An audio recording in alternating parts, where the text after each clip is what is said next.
So, hello everyone. Welcome to the EOcafe.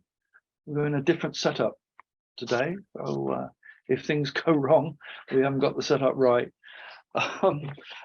This is quite exciting. We're for the first time in 54 EOcafes.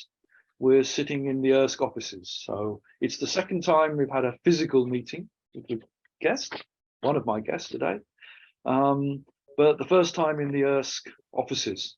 And to make it even better, we even have an audience. So we are not just alone. Now you're going to need to give me back the picture so I can set it back. That's not right. No picture. Is that? Can you see you? Okay. Yeah, no, but I would center the camera if you. No, okay. I'm not being given the picture, so that's tough. Just a reminder, the normal rules. Keep your microphones off unless I ask you to join us. Keep your cameras on if you wish. We like to see you, and we like to see people who are with us, and it's good to network. And if you have questions, and I hope you do, please put them into the chat so that we can see them coming. And at the appropriate time, I'll call on you to answer, to pose the question. So, oh, and I forgot to say that as well as obviously being physically, and you saw her just now, I'm actually joined by our chief organizer with Natasha, and it's the first time that we've actually been together in an EOcafe. So that's another first. EOcafe, we like to try to innovate. Today is no exception. So we're tackling a very different subject to one we've tackled before. We want to look at the pros and cons of setting a business up in Europe. What works? What are the difficulties? What are the barriers? How to overcome them? So it's natural we turn to two companies, two EARSC members, and try and answer some of these questions and some of your questions about what it takes to set up a company. So I'm very pleased to welcome Ms Fernanda Ledo, who is EMEA Sales Director at Satellogic, and Tero Vauraste, who is with me in the office, Senior Business Development Advisor at ICEYE. And just to say that Tero is also a Director of EARSC. So to start off with, as is usual, let me just ask them to introduce themselves, give a little bit of their background so that you can understand a bit better them. So Fernanda, perhaps you'd like to kick off. Thanks. All right. Thanks, Geoff. So hi, everyone. My name is Fernanda. I am the Satellogic Sales Director for the EMEA region. First of all, I'd like to thank EARSC for the invitation. It's a pleasure to be here with you. I've been following the EOcafe sessions for a long time. So it's really nice to join the session together with you, Geoff, and Tero, my former colleague and a good friend of mine. So a little bit about my background. I've been working in the remote sensing industry since 2001. And about 10 years ago, I completed my PhD in remote sensing at the University of Savoie in France. And during the last 20 years, I was mostly doing international business development, helping different countries to set up their space programs in different levels. And initially, I worked for big traditional data providers, the big players, let's say. And more recently, I've been navigating through the new space environment, which is really exciting and challenging. And the reason that made me join Satellogic was that I saw a very special combination of unique technology supported by the company vertical integration and a great corporate culture underpinned by a more simple and flexible business approach. So yes, that's it about me. Thanks. So some great experience to talk today. Tero, a bit about yourself. Yeah, well, thank you very much, Geoff, and thanks for the invitation to get into the discussion about the European space industry. Very nice to meet you all, and nice to be on board with Fernanda. I've been with the space industry for a number of years with a naval and coast guard officer background from Finland, currently also conducting my PhD at the National Defense University in Finland, and I have like an executive background from various industries, including aviation, logistics, maritime, but especially different types of Arctic affairs, where I'm at the moment also a global fellow with the Woodrow Wilson Center at Washington, D.C. And I chaired the Arctic Economic Council for a number of years. And I mean, the Arctic and space, they really relate to each other for a number of reasons. And especially with the current geopolitical developments, that's also an important area where things are like getting closer to each other. So very happy to be here in Brussels today to talk and have a contribution on this discussion. Important and fascinating about the Arctic. I don't know if Ola's with us today. I can't see, but it's a subject that he's very interested, as I'm sure you know. So Europe, Commission and elsewhere, institutions in Europe have put together a lot of different packages, measures to help companies. Most recently, the CASSINI instrument has been introduced, but before there's been the Copernicus Masters, the ESA BICS, and a whole raft of different schemes. We still hear complaints. However, it's easier to set up a company in the US than it is in Europe, particularly when it comes to finance and capital access.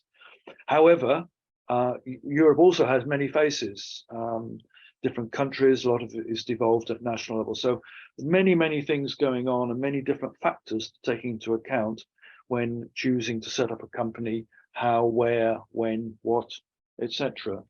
We're not here to look at the differences between the national perspectives, but more to try and understand at the European level, but sometimes they mix in different ways. So I guess we won't stay off it completely. I have a lot of questions to go through, but before we start the discussion, what I'd like to do is ask Fernanda and Tero just to talk a little bit about background of their companies so that you can understand where they are, where they're coming from. So maybe just a little bit about what the company does, when it was formed, how big it's grown, what it now looks like. Fairly general, just a picture of the company. Tero, I'll ask you if you'd like to do that first. Okay, thank you. Well, let me put this to a story context. It was 2012 when I was more with the Arctic stuff. I was giving a presentation at the conference in Helsinki, and I had actually three young students coming over to me saying that we have this crazy idea about some satellites. So could you help us? And I have to admit that I was internally smiling.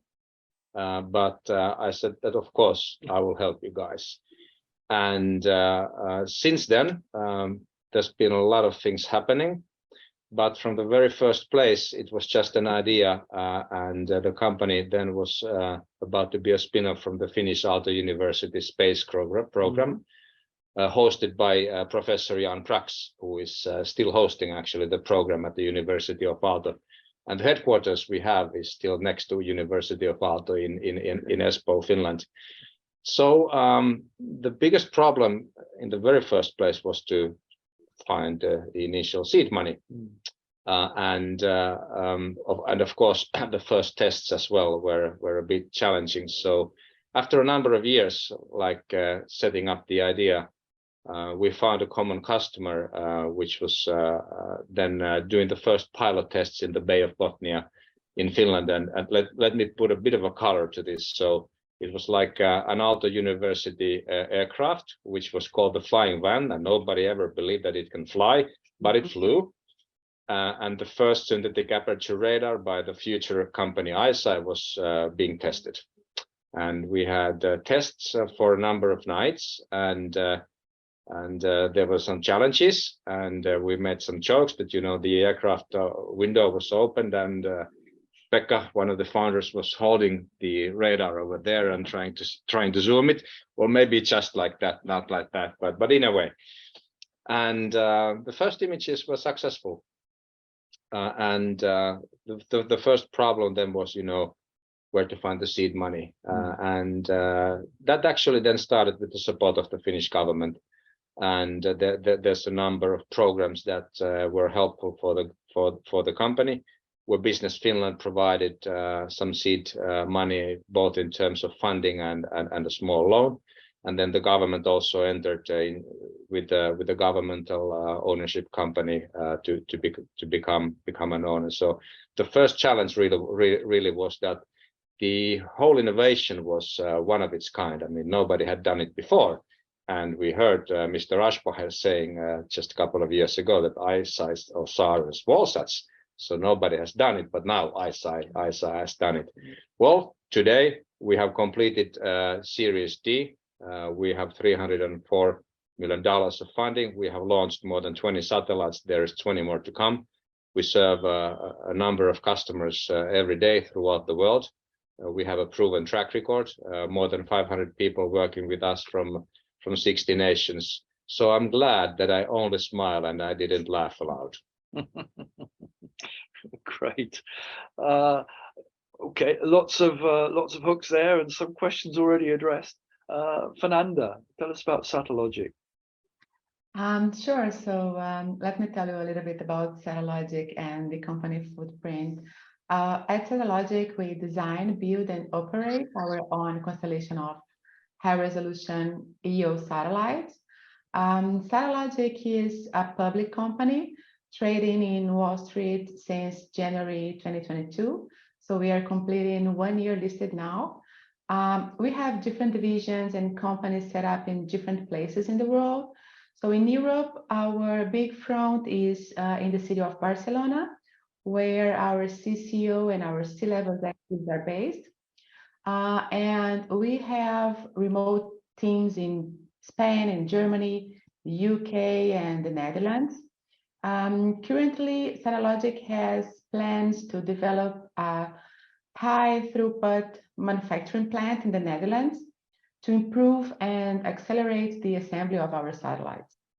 So we have operations in many places in the world, like the United States, in Latin America and Asia. So we are an international company, and we now have around 400 employees in more than 50 different cities in the world. So where we are right now, so we have launched 38 submetric optical satellites so far, 30 of them being operational, and that's allowing us to do up to 7 times daily revisit, depending on the latitude and location. And we are constantly launching satellites.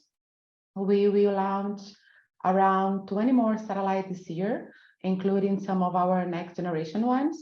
So our plan is to launch over 200 satellites to achieve what we call the global daily remap capability.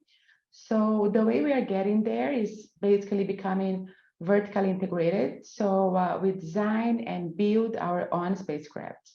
So we actually have developed 100 patents that talks a lot about the spacecraft design in terms of how to put the spacecraft together, the telescope, the focal plane. So we spent a lot of time actually squeezing the cost out of the spacecraft to become more competitive.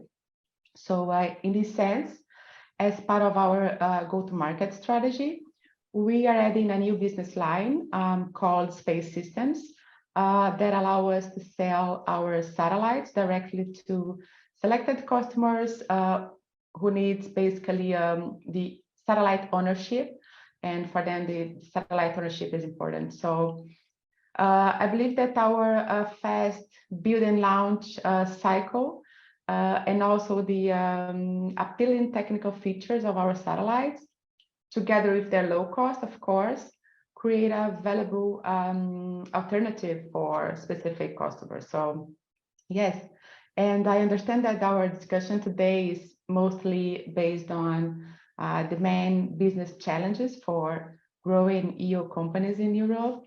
And as we all know, in Europe, we have already a significant number of established companies. Some of the big players and global leaders are here.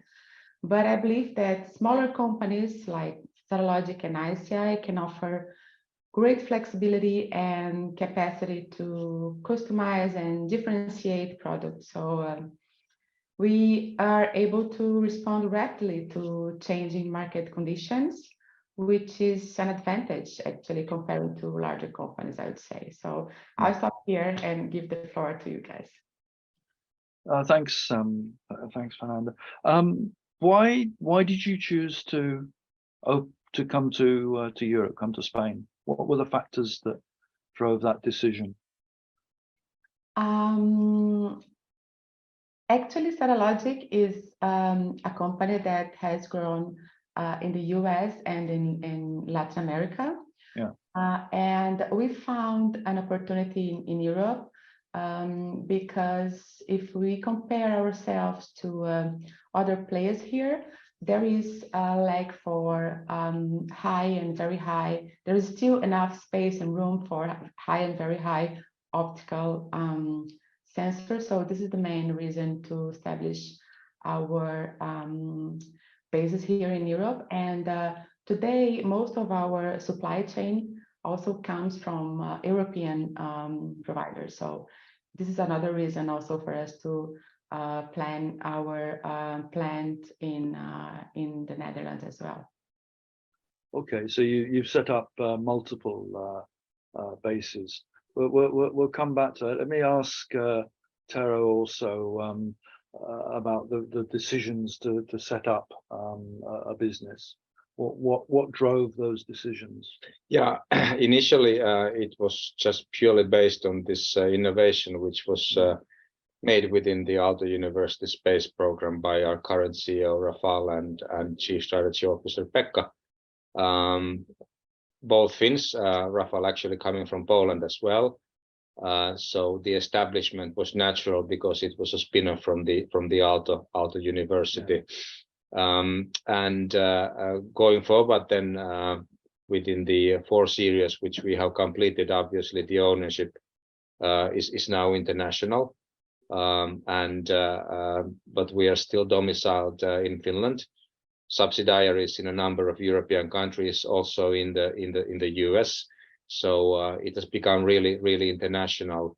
So there's like a very practical reason of why the domicile is in Finland and why the establishment was in Finland. We still have a great collaboration with the Aalto University and a number of Finnish entities, and also the Finnish space company ecosystem is becoming stronger and stronger.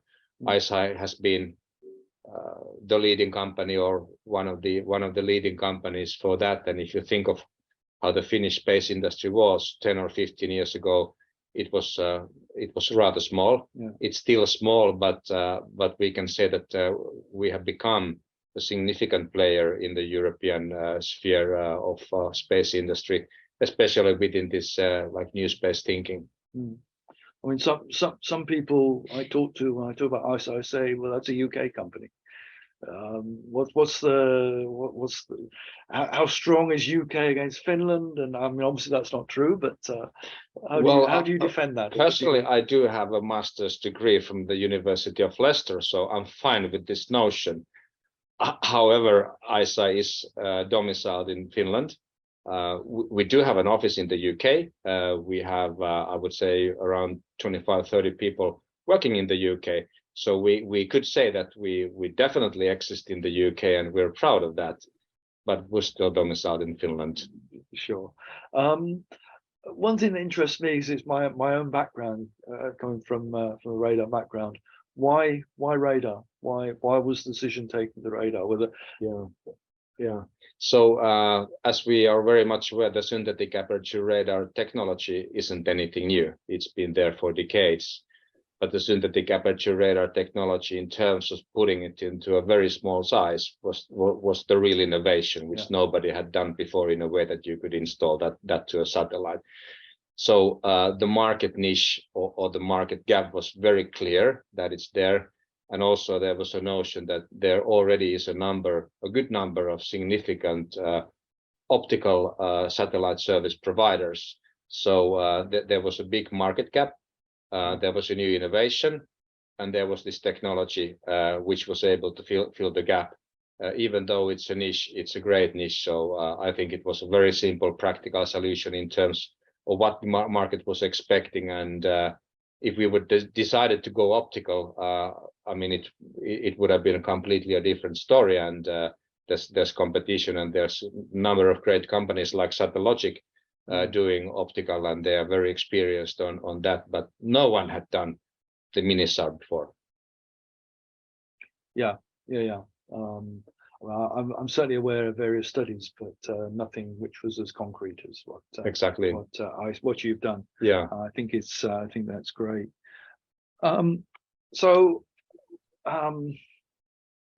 What makes it a good place to set up a new business? Is it a good place to set up a new business? Fernanda, what's you've set up companies in different administrations. You presumably had the choice to develop more in the US. You moved out from Argentina. So what brought you to Europe? What was the advantages from Europe? I guess you saw a potential market, but that's more than, that's not what justifies setting up a factory, setting up sort of heavier facilities. So what were the advantages? Oh, yeah. So I think that when you are a foreign company based in Europe or an European company in the early stages, the first thing that come to the table when you're doing business here are the public funds and the public sector instruments. So I think we all agree that the European public funding landscape is relatively strong.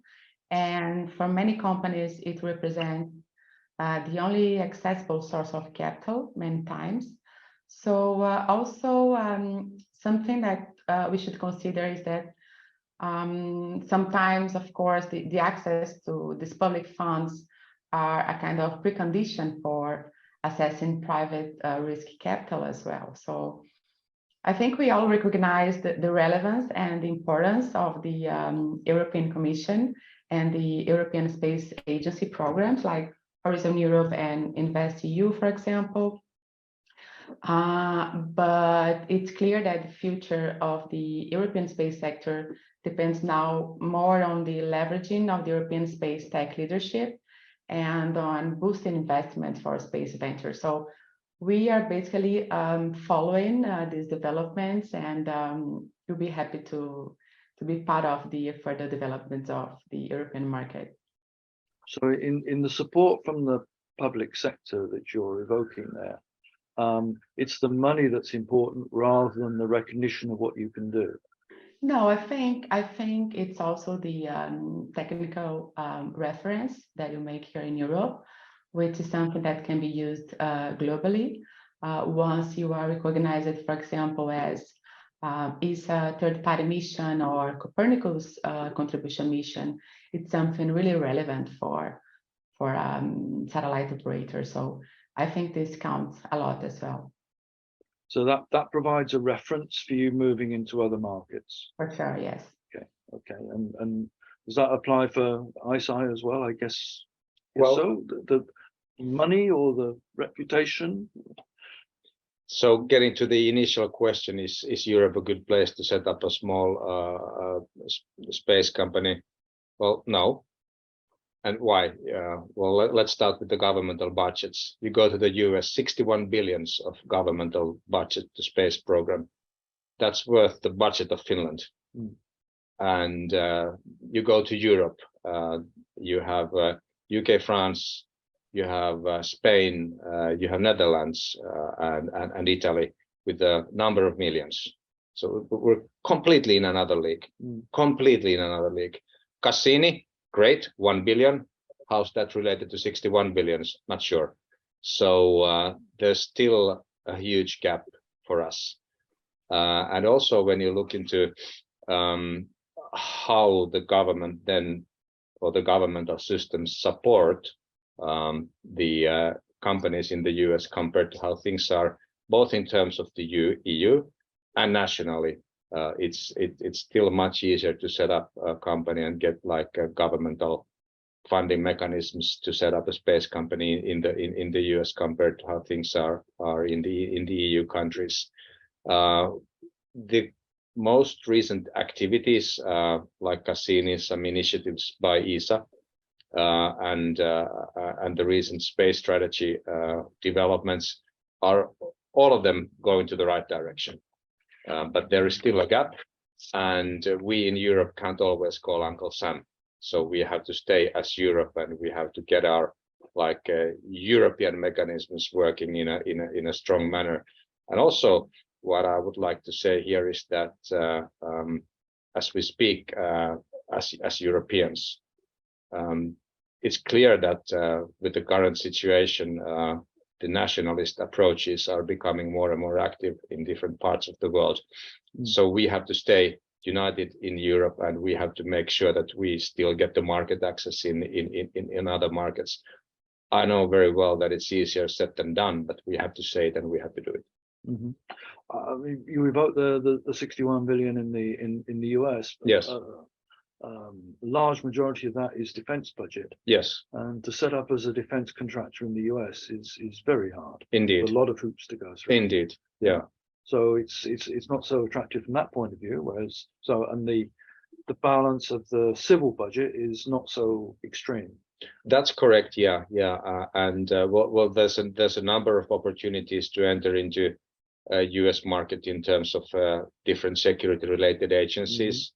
Some of them also accessible to European players, and it's also vice versa. So when you speak of free trade, it has to be reciprocal. So you can't only say that we want to go there if we say that, okay, you have to let them come here as well. But yeah, I completely agree on that it's like a lot of that is defense related. So when you come to the civil side of it, it's still very important, even though the industry is making a shift at the moment because of the unfortunate terroristic attacks by Russia. The market is changing, but we can't forget the most important stuff, which is the environmental developments and how the Earth observation industry can support and help on the climate change. And how open is it to sell in the US from your point of view? Not very open, and there are developments which are like moving forward with the Buy America thinking. Yeah. So you have to stay vigilant. You have to fight your way. You have to be active in order to maintain and improve your position. So I would say that in terms of whether it's completely open or completely closed, it's maybe more closed than open. Yet again, you have opportunities. Yeah. And I mean, certainly this has been a subject that Tero, the Commissioner Breton, has been discussing quite recently, and very strong opinion, not just for space, but around energy, the vehicle market as well, the green vehicle market. We're straying a little bit away from the basis of the companies, although we're talking about the different markets. Fernanda, just to sort of complete on that, do you have any particular perspective of the balance between Europe and US? Yes, sure. I agree with Tero, although we have different perspectives because Satellogic is a public company. But still, I think that the challenge for the VC investments here in Europe are based on the risk assessment for many of the space market segments that are still like high or very high risk. So, and this has been associated a lot with the higher capital need, right? So the cost of these operations and the general lack of market maturity. And moreover, if we consider that we have 18 member states that are part of the European Space Program, and each one having a different calling, right? Different vocations, right? So this is another aspect. So the way forward, I believe that we need to multiply and create new mechanisms to help the market maturity develop. And that could be, for example, the association with other industries, not only defense and security, but commercial industries, as we see now happening with the insurance market, for example, that I know that Tero could talk more about it. ICEYE is doing a great work about insurance. And another important point is that the sector needs to be more cost effective, right? To increase also the global presence. Yes, these are like my aspects comparing to what Tero was saying. Okay, so I mean, just to finalize on that, you said that you listed in the US. Why listing in the US? Why not listing in Europe? Yeah, this is a very good question. It was like board decision and mainly based on the investor's interest. You know, there are lots of research that you can do to find out, but the overall conditions 1 year ago pointed for this direction. But the company is looking for also establishing the stock here in Europe as well. You can have a dual listing, yeah. Mm. Okay. So it was capital access. It was access to capital. Yes, exactly. So I mean, I was going to go on to the way in which you developed the company. You've had various stages of funding of different forms, I imagine. Can you tell us a little bit about that and what the difficulties are in at different stages in the company going for different forms of funding? Yeah, sure. We have, in terms of regulatory frameworks at Satellogic and listed in NASDAQ, we are committed to various regulatory frameworks to ensure a consistent performance. So we need clear communications and all types of compliance conformance, as well as successful collaborations. So it goes from financial best practice to very strict manufacturing processes to ensure that our satellites can operate efficiently in space. So we follow numerous stable regulatory frameworks across the organization. And of course, we recognize the importance of keeping pace with market change and helping to shape best practice. And actually, we are actively participating in forums such as this one to support technological advancements and financial responsibility and environmental sustainability. Tero? Yeah, to reflect on what Fernanda is saying. So first of all, having subsidiaries in many countries, the issue of having different types of regulations is a challenge. Mm. But when you look into the development of the company with Series A, B, C, and D, so if you start from Series A, so they're like the governmental positioning was more important to compare to what it's been afterwards. So even though we are here putting like some perhaps criticizing words, considering the governmental approaches in Europe, the Finnish governmental mechanism in a way supported very well in the very first stages, and then when the funding moved on, maybe a bit of a surprise was that there's been like more interest from other parts of Europe compared to Finland. So we've been telling the Finnish investors that okay, so we have a lot of interest from other parts of Europe. So what about here? So that's been like the second notion of the developments that well, do we have to start playing ice hockey and go and get the money from Sweden? But, well, we don't do that. But yet again, you could exactly, yeah. Of course, at a certain stage, the Brexit was like a question mark. So what's going to be Don't get me onto that subject. No, I won't. Yeah, but you asked, so I mentioned. So that's like being one of the challenges on the way.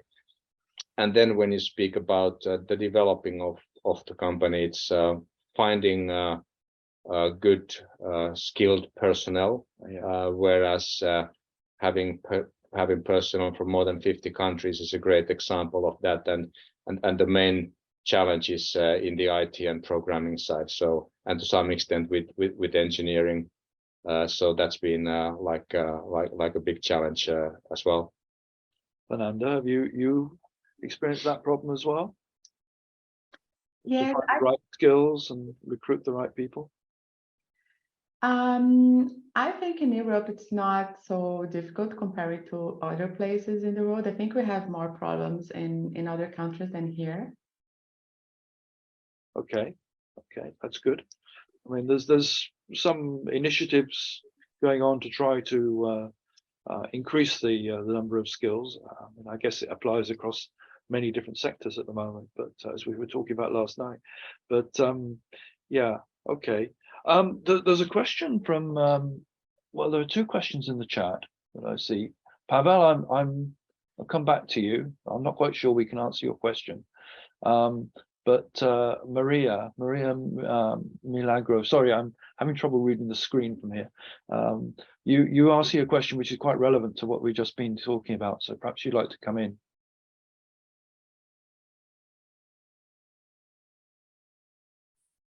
Hello, can you hear me?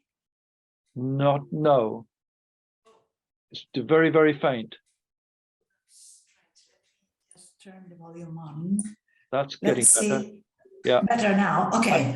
Yeah. Good. So a few questions. This is just one first thing, just to Fernanda. Look at ICEYE's case. They wanted to get funds from the US and they had to open this subsidiary in the US where they build and they operate and they launch satellites. And that's why they got last year this NRO study contract. That is the first time that NRO is giving contracts to non-US companies. Did you ever think of opening a subsidiary in the US to get funds from the public government, like NRO, like NOAA, like all these institutional entities that give money to the startups? No, actually, we do have Satellogic US. We call it SATNA. So our subsidiary in the US precedes our in Europe, actually. Yes, one of the things that you, for instance, we're talking about optical in your case, and for optical, NRO gave these contracts only to US-based companies, so you couldn't access to that part of the money. Yes. So that's a problem. Listen, another thing, I was listening to you at the beginning, so you were telling about the prospects of Satellogic, but I read at the beginning of January an article on Space News where they were saying that the rate of satellite production of Satellogic could be a bit slowed down because the revenues in the first half of 2022 was not exactly as expected.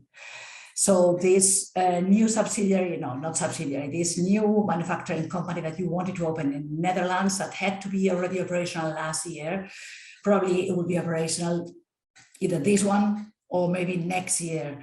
So even with these problems, you are still thinking of having a full constellation of 200 satellites, and you think there will be no impact in the next years?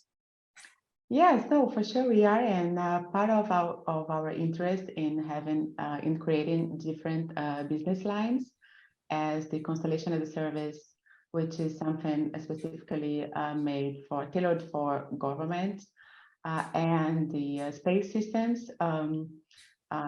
They are basically two channels that we will have to help us to generate the revenue that we need in short, midterm. But I understand your comment, but I think it's part of the growth of the company. And I've worked at ICEYE as well, and I saw their process. So I think it's very natural for in our market to struggle a little bit in the beginning, but I'm really optimistic about Satellogic future. Okay, you also struggled with the SPAC merging in 2021. Yeah, it lasted a bit more than expected because of the high rate of redemptions of SPACs investors. Exactly. So it was not exactly a wonderful start. Okay. Themselves were an interesting experiment, I think. Thanks, Maria. Pavel, I'm just sort of rereading your question. I don't think we're qualified to answer about why CASSINI is not spending the money. It's a subject we had the commission on to talk about CASSINI when it was launched. Maybe we can get them back at some point to talk about how the program is evolving, and that would then be a time to maybe ask those questions. So apologies, but certainly I'm not able to talk about the sort of status of the CASSINI program. There was a question from Camille. I'm just trying to find Camille Casamacca. Camille, do you want to come in about the sort of launch capacity for satellites? Whether that's a factor in how you set up or where you set up your business.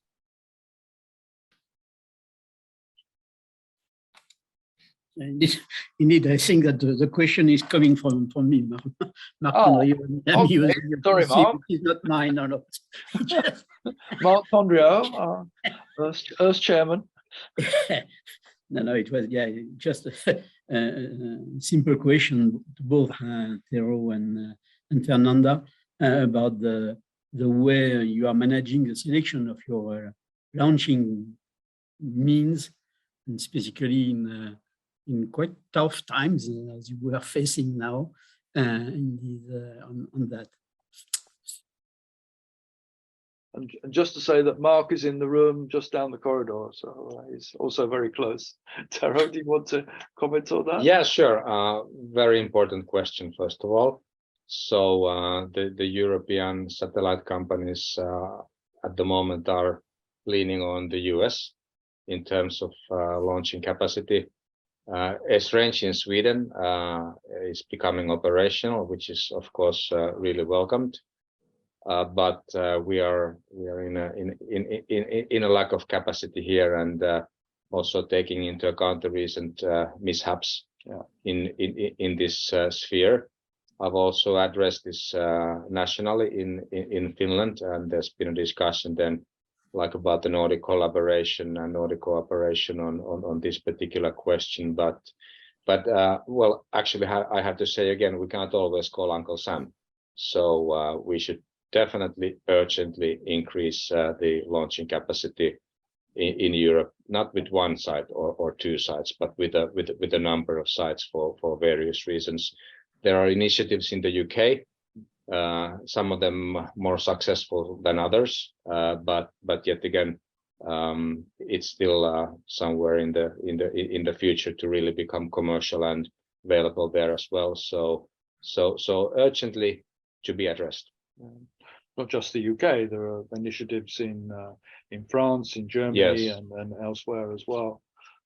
But yeah, the UK has had a first attempt which didn't work. I'm sure they'll be back. Yeah. And Spain as well. In Spain, we have also. Yeah. No, I mean, how many will succeed, we'll see. But certainly there's a promise of a lot more capacity. Very much at the lower end of the sort of capacity, the launch capacity, of course. Absolutely, and for a service provider, actually, I think at the moment the challenge is to really understand where the really trustworthy future partners are, because there's a lot of initiatives. So when you go to a space conference, majority of the discussions actually all of a sudden is that there's again a new launch provider. So we have to check whether they are sending PowerPoints or are they sending satellites to space. And our approach is that we welcome them once they have a proven track record. So that's definitely a market which is gonna be growing, but there's still a lot of challenges.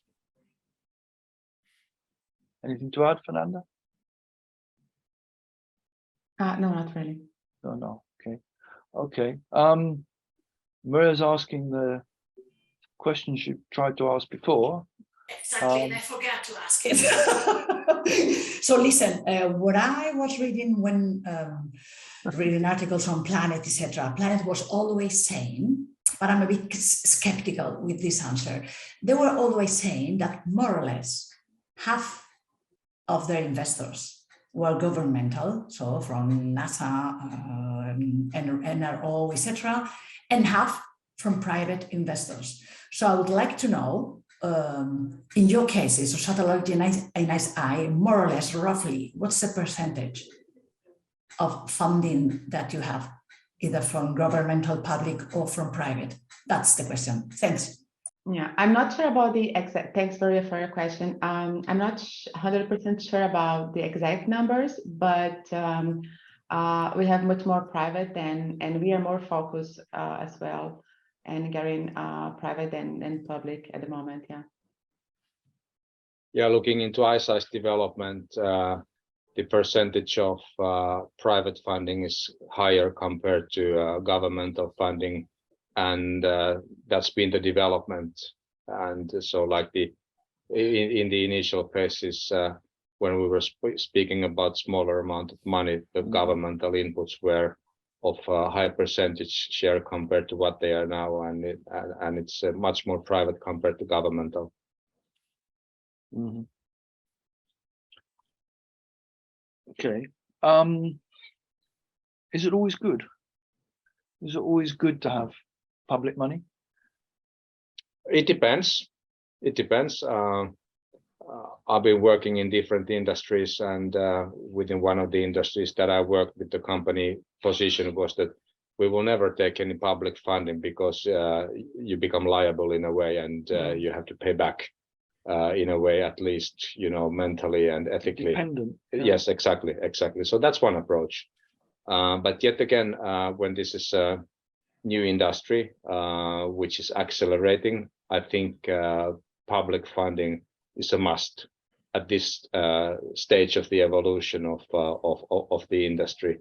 So it's actually then up to the companies to decide on which mechanisms they use, and do they consider that the ones that are available are really like good for the development, or will they like have too much tight hands with the mechanisms that are available? It's highly dependent on being such a public market as well.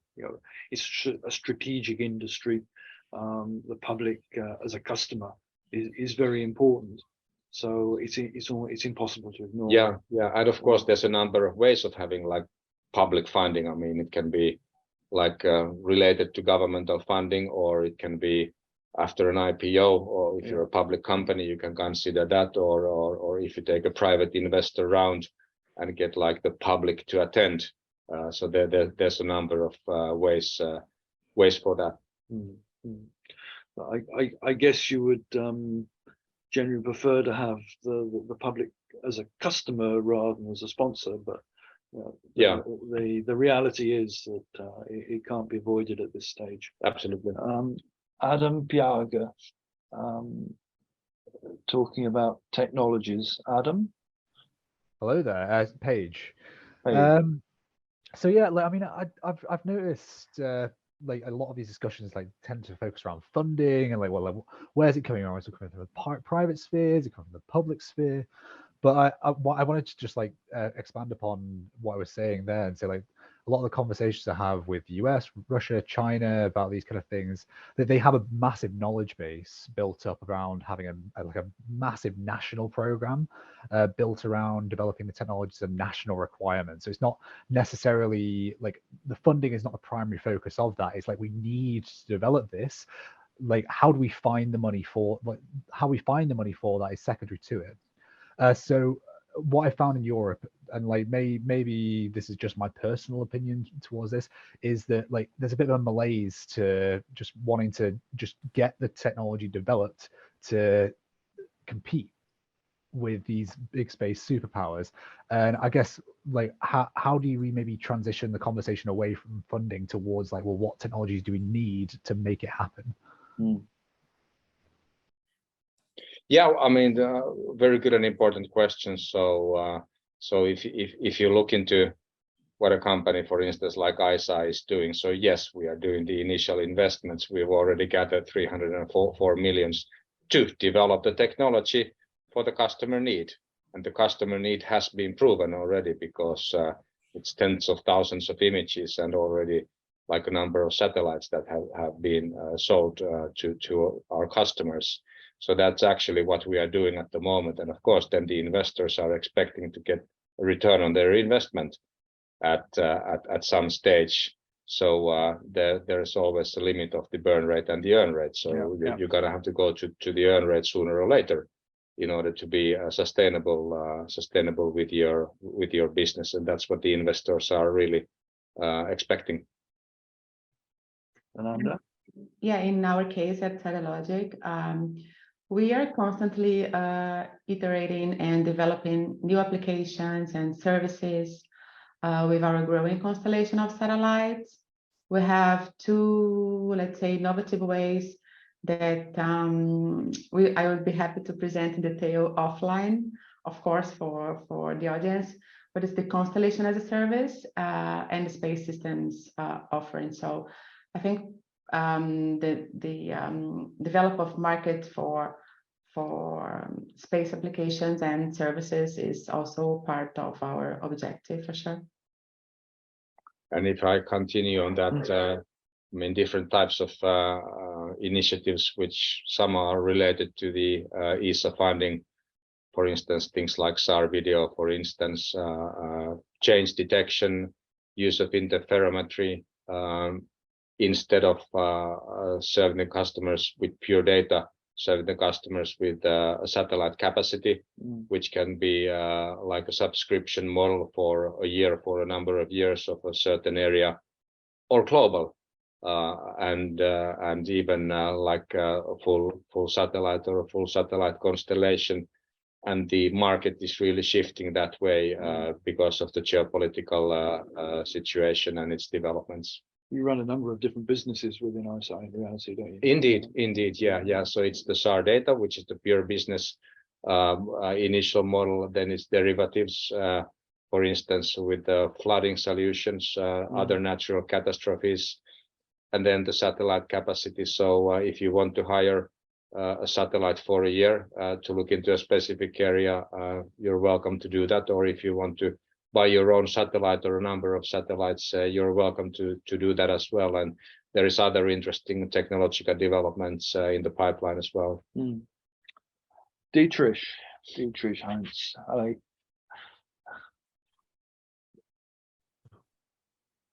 Well, my question was roughly the percentage of your data which is going into agriculture. I'm just interested in this.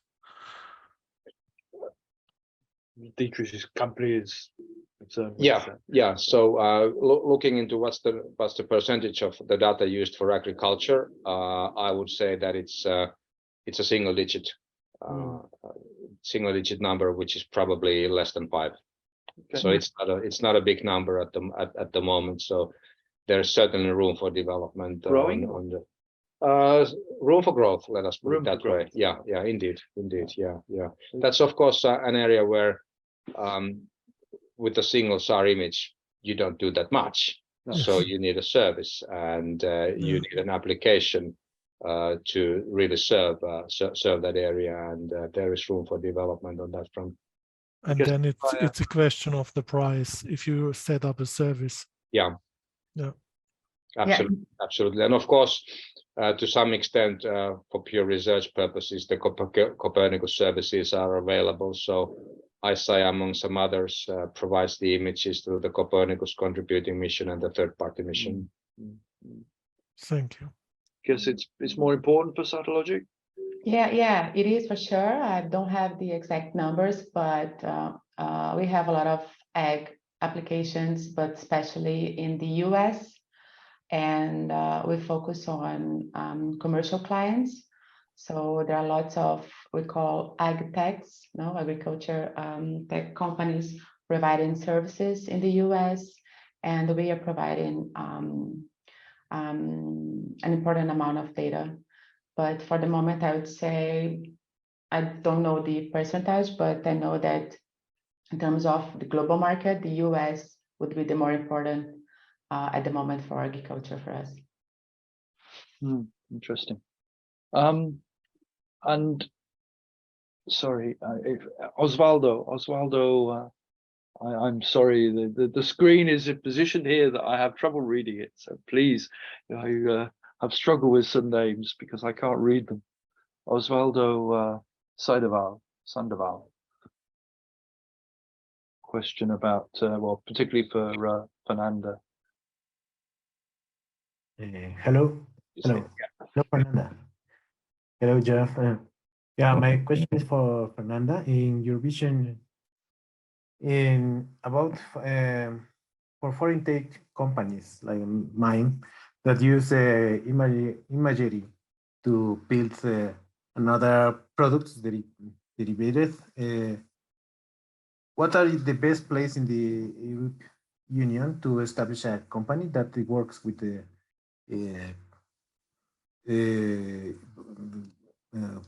European people to bring services to Latin America?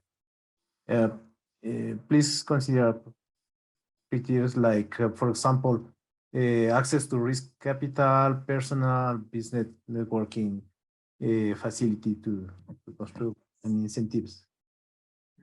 Well, I would say Spain and Portugal for sure, because here you can also count on the native language, right?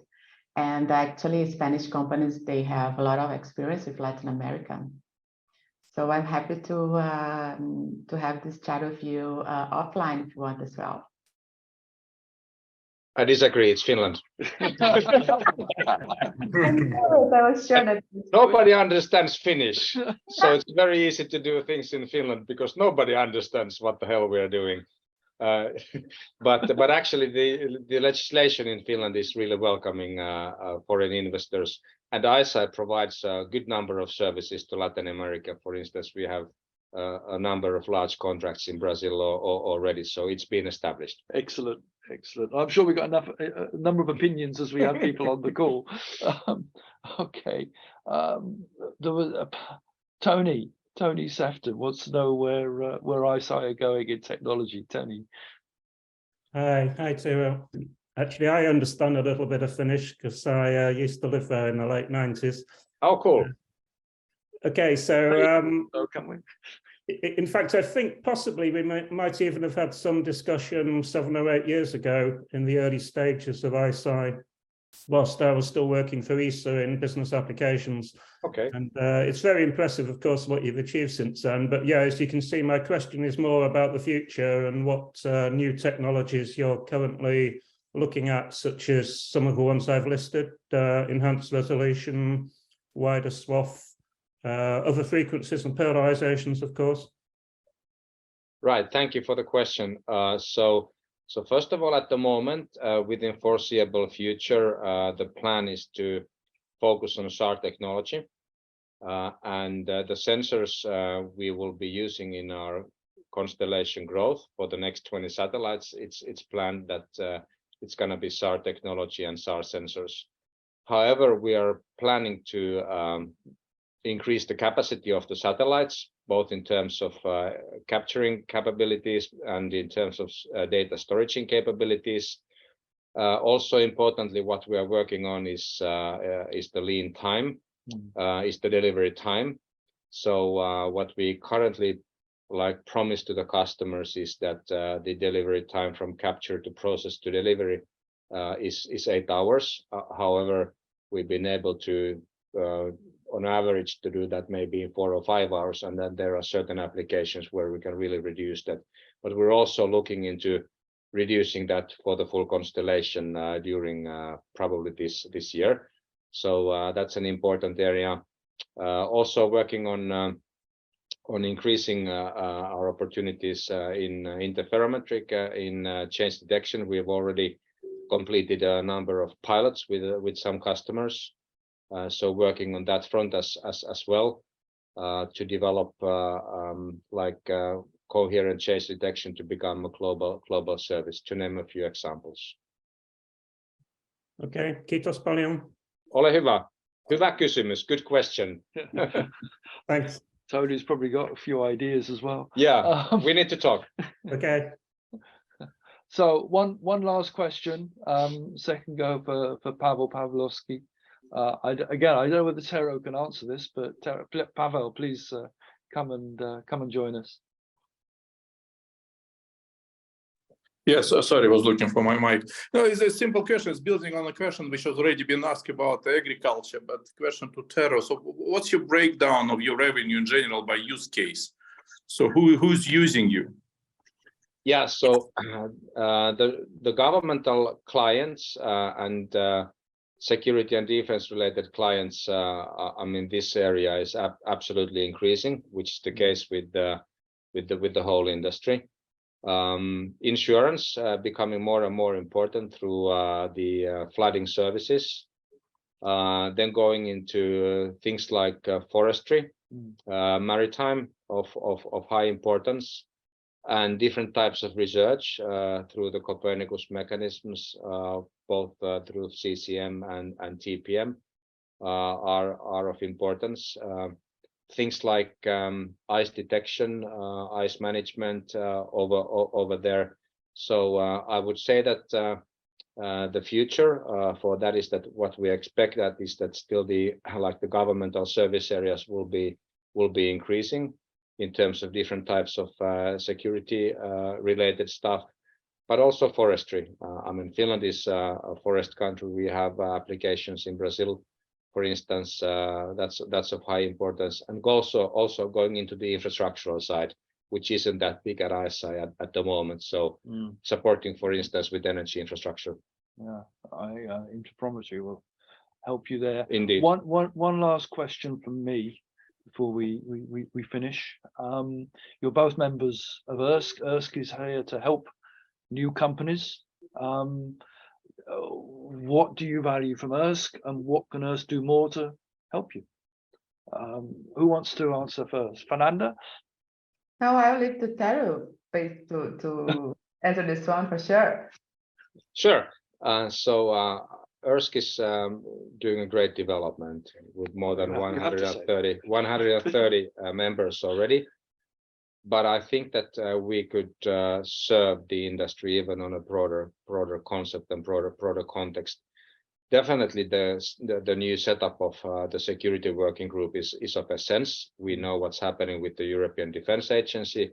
There is the ad hoc work group space, which has now become a CAPTEP. So there is certainly a need to increase our understanding and awareness on this front, which is new to EARSC. And also in terms of doing things in a dynamic manner, we have the annual industry survey where we would like to, all members of the Earth Observation Society to complete the survey. So when you go to the EARSC website, please complete the survey if you haven't done that, because that serves you guys. So the better we have the answers for that, the better we are able to serve the industry. And of course, what we need to do is even like stronger activity towards the regulatory developments, because there's a lot of happening with the Commission. Yeah, it's very, very dynamic at the moment. Yeah. Do you want to add anything, Fernanda, or no? Yes? No, basically, I'm interested in you guys and the association and you, Geoff and Tero, and we are happy to collaborate with you. Thanks. I wasn't really trying just to fish for compliments there, so that's what it seemed. But everyone, you've got the code for the to get to the survey. So thanks very much, Tero, for emphasizing that. It really is important for for the whole community to be well represented and well understood by the government in order to get the right support measures, and very much my bugbear of a customer, to really emphasize the customer side of things. But we need that information is so important. A couple of other advertisements. The next EOcafe will be is obviously in 2 weeks' time, same place as always. We'll have Tina Trackus from ECMWF, who's going to be talking about challenges with ECMWF. And one final thing, I'm not allowed to forget, Natasha's sitting right opposite me to make sure I don't. Fire Forum next week, 1st and 3rd of February, 1st to 3rd of February, sorry. So the 2023 Fire Forum, talking with users, understanding user needs and mapping EO capabilities onto those needs. So please register for that. You have the QR code and you have the URL at the bottom of the screen. So just remains to thank Tero and Fernanda very much for being with us. I hope it's been enjoyable for you, as it has been for me, to talk around this subject. It's a big subject. We could have tackled a lot more, I know. I hope you guys who've joined us found it interesting. Thank you very much for joining us.